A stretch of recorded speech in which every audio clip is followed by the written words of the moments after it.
Olá pessoal, tudo bem? Sejam bem-vindos e bem-vindas para mais um vídeo aqui do canal. Hoje, especificamente, mais uma escola bíblica dominical online. Se você perdeu alguma aula das semanas anteriores, todas elas estão disponíveis aqui no canal e para facilitar o seu acesso, nós preparamos uma playlist com todas essas aulas na ordem e você pode ir lá visitar e acompanhar todas elas ou então aquela que você perdeu. Hoje nós vamos falar sobre os livros das crônicas.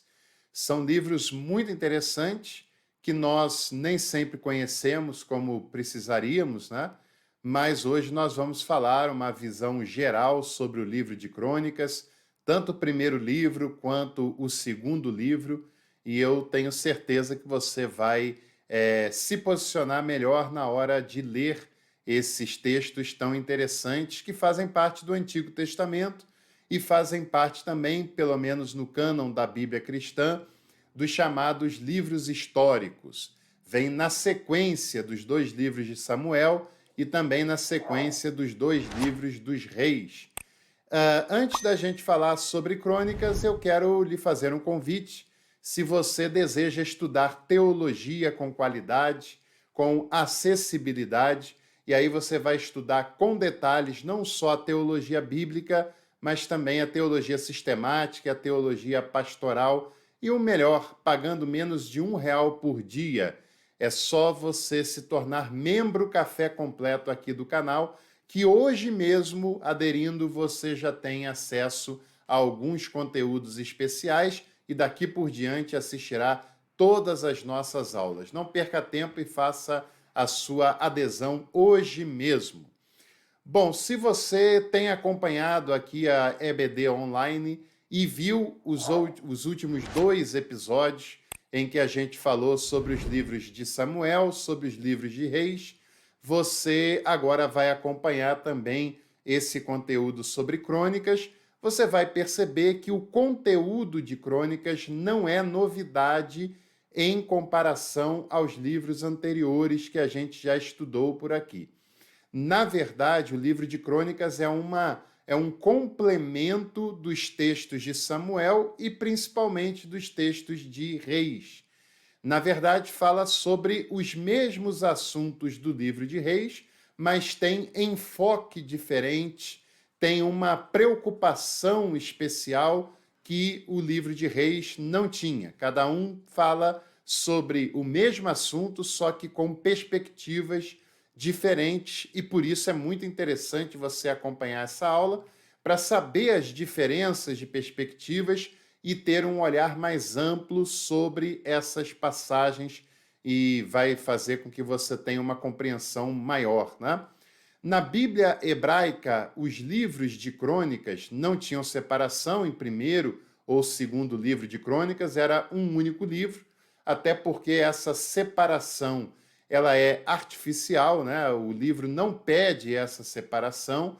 Se você ler o último capítulo de primeiro Crônicas e o primeiro capítulo de segundo Crônicas, você vai ver que é uma continuidade natural do assunto que estava sendo tratado, né? Aliás, abrindo um parênteses, você sabe que originalmente a Bíblia não foi nem dividida em dois livros, né, em alguns casos, como o do Antigo Testamento, Samuel, Reis e Crônicas, e o que vale para todos os livros é que ela não foi escrita inicialmente dividida em capítulos e versículos. Essa organização ela é bem posterior, né? Em síntese, a organização de capítulos e de versículos nos facilita na hora de ler, na hora de achar textos e na hora de fazer a nossa leitura devocional, né, que seja dos livros da Bíblia. Na maior parte das vezes, essa organização em capítulos e versículos nos ajuda, mas em alguns momentos pode nos atrapalhar quando a gente pensa que quando acaba um capítulo e começa o outro, que está aí começando um assunto totalmente diferente e na maioria das vezes é apenas uma continuidade do assunto anterior. Então, você precisa ficar atento sobre isso para não perder o conteúdo que o texto bíblico nos apresenta. Além disso, na Bíblia hebraica, por ser um único livro, né, ela também tinha um outro nome. O nome Crônicas veio da tradução do grego, porque no hebraico esse livro se chamava Livros dos Atos Diários. É um nome bem diferente do que a gente está acostumado, né? Mas a expressão original do hebraico, se fosse traduzida, seria Livro dos Atos Diários. Em comparação com Reis, nós devemos perceber o seguinte: ambos estão falando sobre o período da monarquia em Israel e em Judá. Primeiro momento, quando o reino era unificado, começa com Saul, depois tem a dinastia davídica, Davi e Salomão. Essas duas realezas são foco tanto de reis quanto de crônicas. E depois que o reino se divide, nós vamos ter um reino no norte e um reino no sul. O livro de Reis fala sobre esses dois reinados, do norte e no sul.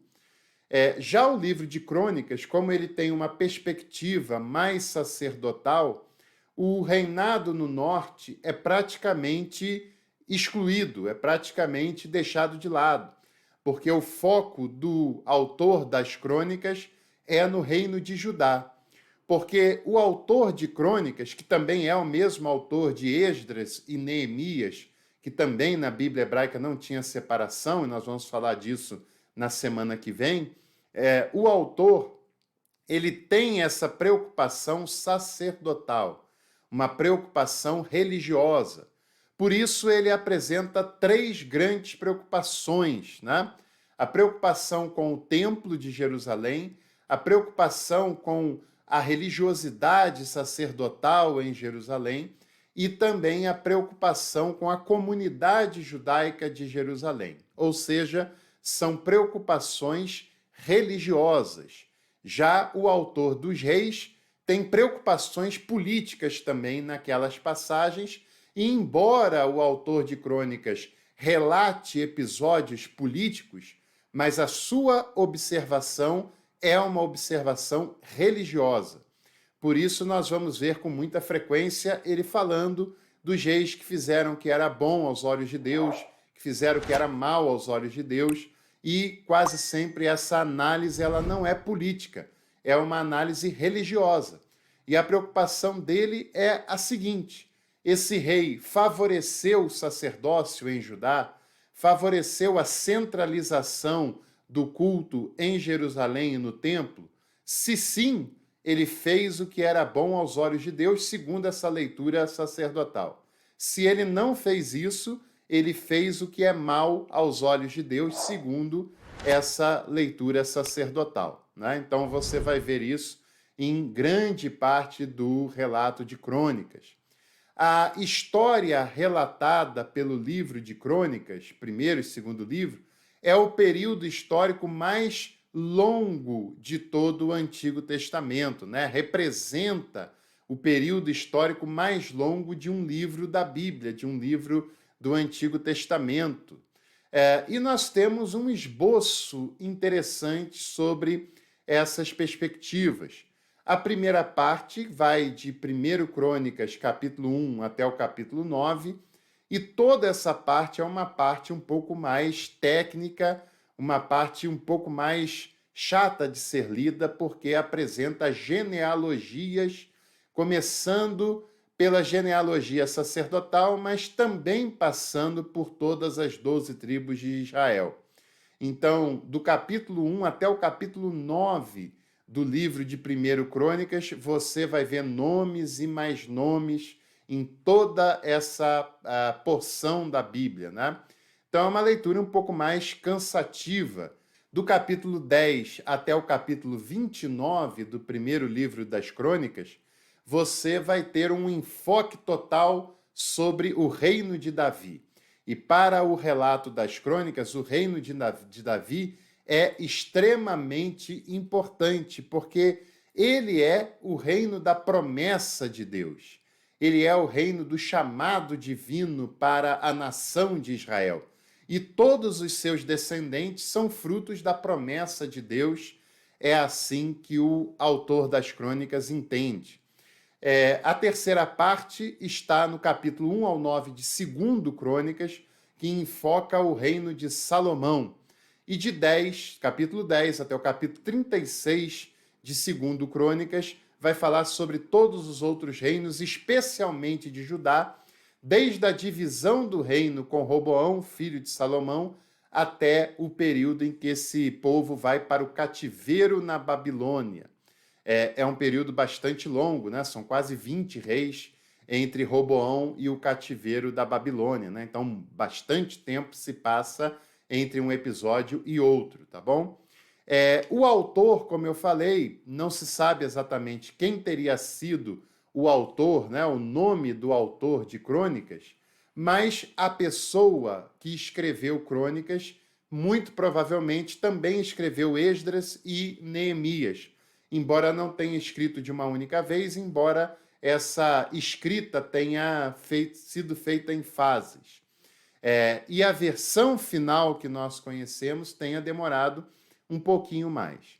Um detalhe também bastante interessante é que o autor, o cronista, ele usa outras fontes para escrever o seu texto, né? A pessoa que acha que deve conhecer apenas a Bíblia está cometendo um engano enorme, porque não se conhece a Bíblia lendo apenas a própria Bíblia, né? Você deve conhecer outros textos que vão acrescentar à sua leitura e mais, na sua vida, você deve ler a Bíblia, sim, com certeza, mas ler várias outras obras, não só de teologia, mas de história, de literatura, de poesia e assim por diante, porque os próprios autores da Bíblia liam outras fontes. Paulo cita filósofos do seu tempo, né? E aqui, por exemplo, o autor das Crônicas cita outros livros que ele teria consultado para escrever o seu texto. Por exemplo, 1 Crônicas, capítulo 9, versículo 1, fala o seguinte, todo Israel foi registrado por genealogias e inscrito no livro dos reis de Israel. Esse livro dos reis de Israel é uma outra fonte na qual o autor se baseia também para escrever o seu texto. Isso aparece também, por exemplo, em 2 Crônicas, já lá no final desse texto, né? 2 Crônicas, capítulo 27, versículo 7, em que o autor fala: quanto aos mais atos de Jotão, que foi um dos reis de Judá, todas as suas guerras e empreendimentos, eis que tudo está escrito no livro da história dos reis de Israel e de Judá, uma outra fonte que é citada aqui pelo autor. E você também deve saber que o autor das Crônicas vai fazer uso de vários outros livros. Eu só estou lendo 2 versículos para servir de modelo para a gente ter uma ideia do que nós estamos falando aqui, né? Como eu disse também, o templo em Jerusalém e o culto centralizado neste templo, e que passa pela figura dos sacerdotes, são assuntos muito valorizados pelo autor dos Reis, mas principalmente pelo autor das Crônicas, que é alguém que vem dessa linhagem sacerdotal e que tem intimidade com a celebração, com o culto, com o sacerdócio. Por isso, para ele, esses são assuntos muito importantes. Já para o autor dos Reis, não era tão importante assim, porque o seu foco é muito mais político, tá bom?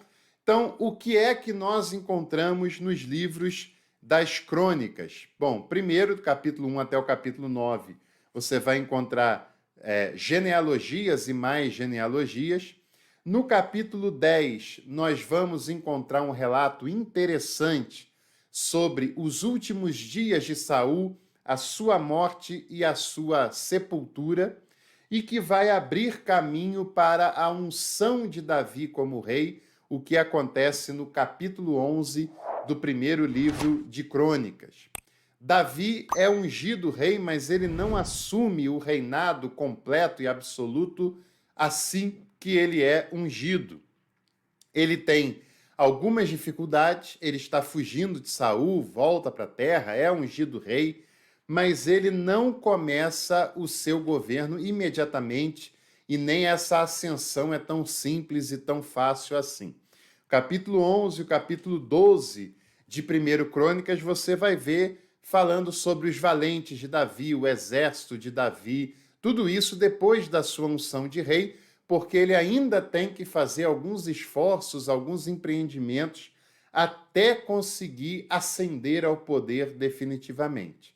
No capítulo 13, vai falar sobre o empreendimento de Davi para levar a Arca da Aliança de volta para Jerusalém. Isso é um episódio religioso e que, é claro, o autor de Crônicas vai olhar para isso com muita simpatia e por isso vai exaltá-lo bastante durante o seu relato.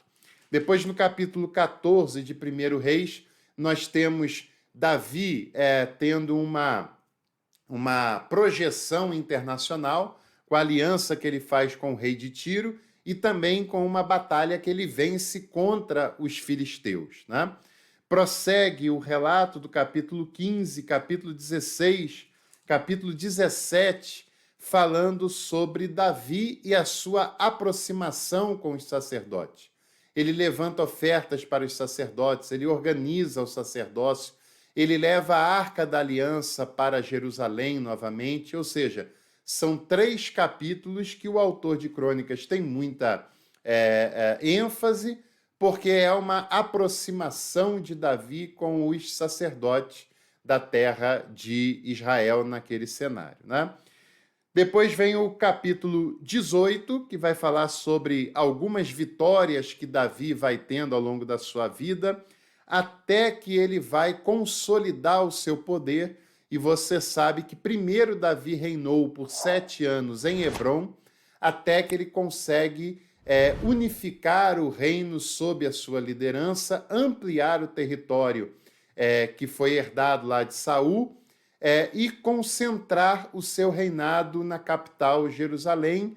E uma das características dessa ascensão de Davi sobre todo o reino de Israel é também a organização do culto do sacerdócio na capital, Jerusalém. Antes isso era desfragmentado, agora passa a ser centralizado em Jerusalém, sob a liderança do rei e com o apoio dos sacerdotes, né? Pois bem, então, como nós falamos inicialmente, todo o restante do primeiro livro de Crônicas vai falar sobre o rei Davi, com muita ênfase, até que no capítulo 21, o Davi faz uma situação que é enxergada com louvor pelo autor dos Reis, mas é enxergado com crítica pelo autor de Crônicas, que é o famoso recenseamento na terra de Israel. O autor dos Reis fala que isso foi uma coisa muito positiva e o autor das Crônicas fala que foi muito negativa. 1 Crônicas, capítulo 21, versículo 7, fala: tudo isso desagradou a Deus pelo que feriu a Israel. Ou seja, o censo feito por Davi em Israel, segundo o autor de Crônicas, foi uma afronta a Deus. Deus ficou chateado com isso e feriu a Israel por conta dessa desobediência de Davi.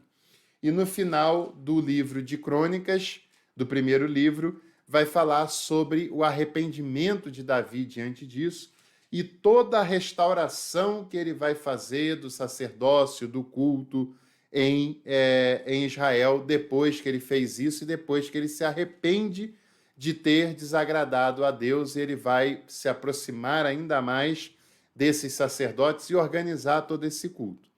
No finalzinho, nós vamos ver os primeiros momentos de Salomão subindo ao trono, e aí tem mais um detalhe, que o autor de Crônicas ele já mostra Salomão herdando o trono de Davi, se assentando e governando sobre Jerusalém, diferente de Reis, que como tem uma ênfase sobre a política, o autor de Reis vai mostrar a disputa interna que se dá até que Salomão consegue ascender ao trono de Israel, né? Isso não é imediato, como parece pela leitura de Crônicas, E Reis apresenta isso com mais detalhes. No segundo livro de Crônicas, você vai ver uma ênfase sobre Salomão, que vai do capítulo 1 até o capítulo 9, falando sobre o Salomão e também com essa leitura religiosa e a importância religiosa de Salomão para o reinado lá em Israel. E aí é claro que nós vamos ter no segundo livro de Crônicas, capítulo 7, versículo 14, o versículo mais conhecido desses dois livros, que é muito citado ainda por muitas pessoas que, na maioria das vezes, nem entende o contexto e nem percebe que é um texto voltado para aquela realidade daquela época, né? Em que Salomão prepara a construção do templo, leva a arca para esse templo e ele faz uma cerimônia sagrada lá. E aí tem o versículo 14 do capítulo 7, em que diz: se o meu povo que se chama pelo meu nome se humilhar e orar e buscar a minha face, converter dos seus maus caminhos, então eu ouvirei dos céus, perdoarei os seus pecados e sararei a sua terra. Quase todo mundo já ouviu falar desse versículo, né? E esse versículo está logo no capítulo 7 de 2 Crônicas, em que Deus faz uma aliança com Salomão, e a centralização do culto ela é simbolizada pela Arca da Aliança, levada de volta para Jerusalém, entronizada no Templo de Jerusalém. Mais à frente, nós teremos a despedida de Salomão e a entrega do reino para Roboão. E aí, do capítulo 10 por diante, até o final do livro de Crônicas, você vai ver a ênfase desse autor sobre todos os reis de Judá. Roboão, capítulo 10, capítulo 11, capítulo 12. Depois passa para Abias, seu filho e neto de Salomão, no capítulo 13. Capítulo 14 vai falar sobre o reinado de Asa. E Asa é um bom rei em Judá e é um dos reis que vai fazer reformas religiosas, porque o povo se desvia com facilidade dos ensinamentos, da lei, e de vez em quando você vai ver um rei aparecendo que resgata os valores davídicos, os valores da lei de Deus, e faz uma reforma religiosa naquela terra. O primeiro a fazer isso é Asa, né? No capítulo 14 de 2 Crônicas. Capítulo 15, capítulo 16, prossegue a história de Asa. No capítulo 17, 18 e 19, até chegar no capítulo 20, vai falar sobre o rei Josafá, que também é um rei bem interessante, um rei muito, muito importante também para o reino de Judá, que faz uma aliança com o norte, com Acabe, o marido de Jezabel, né? E que o autor de Crônicas não vê isso com bons olhos, acha que isso é uma arapuca, né? Diferentemente de Reis, que enxerga isso como uma aliança político-militar interessante para os dois pequenos reinos, né? Mas o autor de Crônicas, você já sabe que tem uma outra lógica, uma outra vertente, né? Depois prossegue lá no capítulo 21, fala sobre reis menos importantes, como Jeorão, Acasias, como Atalia, que foi uma rainha que usurpou o trono, matou alguns descendentes do trono, só sobrou Joás, que no capítulo 23 é ungido rei, ainda quando criança, e Joás também produz uma reforma religiosa lá em Judá, porque o povo já havia se desviado mais uma vez, né? Depois, no capítulo 25, vai falar sobre o reinado de Amazias. Capítulo 26, o rei Uzias, que depois lá em Isaías vai ter aquele versículo falando sobre os querubins, né? E ele começa lá dizendo: no ano em que morreu o rei Uzias, eu vi o Senhor assentado no alto e sublime trono. Esse rei Uzias, ele é relatado no capítulo 26 de 2 Crônicas. Se você quiser saber mais da história dele, leia esse capítulo, que vai acrescentar muito para você entender Crônicas e entender aquela passagem tão famosa lá de Isaías, né? E aí o relato prossegue, capítulo 27, o reinado de Jotão, 28 de Acais, e aí no capítulo 29 vem Ezequias, que novamente é um rei que faz uma reforma religiosa, que faz uma aliança de novo entre o povo e Deus, porque o rei, numa monarquia, principalmente nessa época, é entendido como um representante de Deus diante do povo e um representante do povo diante de Deus, um intermediário, né? E é o rei quem faz essa se veste de pano de saco, se humilha quando tem arrependimento, faz aliança diante de Deus, e Ezequias vai fazer isso também. E do capítulo 29 até o capítulo 32, o relato de Crônicas vai se concentrar sobre Ezequias. Ezequias tem aquele episódio de ficar doente, ele ora a Deus e Deus lhe concede mais 15 anos de vida, né? E aí tem lá o final de Ezequias em 2 Crônicas, capítulo 32, versículo 32, dizendo assim: quanto aos mais atos de Ezequias e as suas obras de misericórdia, eis que estão escritos na visão do profeta Isaías, filho de Amós, e no livro da história dos reis de Judá e de Israel. O sucessor de Ezequias é o oposto dele, que é Manassés, no capítulo 33, que faz o povo se desviar totalmente. E aí, no capítulo 34, entra Josias, que faz uma nova reforma em Judá. Vai ser a última antes do cativeiro e uma das mais importantes quando seu secretário encontra o livro da lei do Senhor e há todo um resgate da dignidade religiosa de Judá quando esse episódio acontece, quando o livro é encontrado. E, por fim, os últimos capítulos de Crônicas, né, sobretudo depois do capítulo 36, vai falar sobre os últimos reis. Capítulo 36 é o último livro, o último capítulo, né? Vai falar sobre os últimos reis de Judá, o seu desvio e a invasão que eles sofrem o cativeiro na Babilônia. É importante a gente perceber que Crônicas tem uma leitura religiosa, mas politicamente, historicamente, o reino de Judá, o reino de Israel, era um reino muito pequeno, que ficava entre grandes impérios, a Babilônia, o Egito e outras nações muito mais fortes, e frequentemente aquele território era invadido por essas nações, porque ela representava uma passagem estratégica bem interessante entre o norte da África, o Oriente Médio e também uma parte da Europa, né? Então, esse relato é importante que a gente tenha uma visão religiosa, conforme Crônicas, mas também que a gente tenha uma leitura política, porque ali também é alvo não só de pecados e de conversões a Deus, como também é alvo de um contexto político muito interessante, porque ali nós estamos falando do mundo conhecido daquela época, tá bom? Então, se você gostou desse vídeo, mais essa EBD Online, deixe a sua curtida, compartilhe o nosso conteúdo e em breve nos encontramos para mais uma Escola Bíblica Online. Até lá!